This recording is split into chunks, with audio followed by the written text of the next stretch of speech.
สบายดีพ่อแม่พี่น้องมื้อนี้ก็เจอกับบ่าวศักดิ์นั่นเองซึ่งในตอนนี้บ่าวศักดิ์จะพาทุกคนนั้นไปตอนกิ่งยางเนาะรับชมคลิปพร้อมกันเลยว่ามันสิเป็นแนวใดเนาะ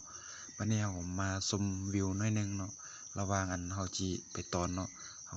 เบิ่งแบบมื้อนี้มันโคตรเต็มใจแล้วเนาะมันแดดก็บ่ได้ร้อนหลายเนาะมันช่วงอันระยะแบบมันอยากหนาวเนาะเฮาก็เริ่มฮักไปเลยเนาะตอนนี้ฮักแบบยาวๆเลยนะมากกที่3แล้วเนาะบัดนี้นะเขาก็ย่างมาแบบชิงช่องชิงช่องชิงช่องชิงช่องแล้วเขาก็เริ่มหักไปเลยเนาะบัดนี้เขาก็โซแบบว่าหักทิ่มเลยเนาะ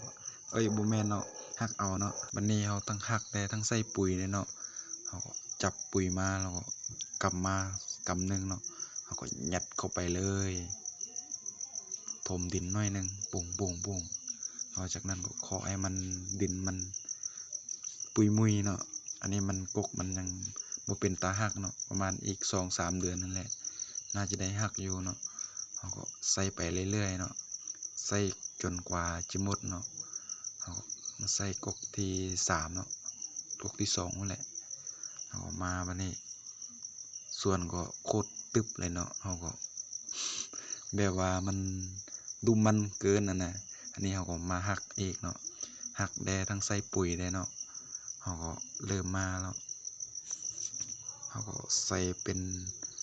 กกสุดท้ายเนาะบัดนี้เราก็มาต่อกกกล้วยเนาะเราก็เริ่มมาใส่อันปุ๋ยเนาะให้อันกล้วยใหญ่ไว้เนาะเพื่อจะได้กินมันเนาะเราก็แต่ตัวนี้เราปลูกประมาณเดือน7เดือน6นี่แหละวันนี้มันก็เดือนนี้ก็มันก็3-4 เดือนมันก็ใหญ่ได้ซ้ำนี้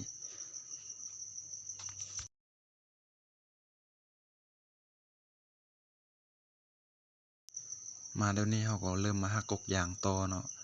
ซึ่งตอนเมื่อกี้เขาก็ทายทีมันกกกล้วยเนาะกกยางตัวนี้มันก็จะแม่นกกยางมันมี2กกเนาะมันอยู่มอกันเนาะเขาก็จงมันไว้เลยทั้ง2เลยเขาก็มาหักต่อเลยเนาะ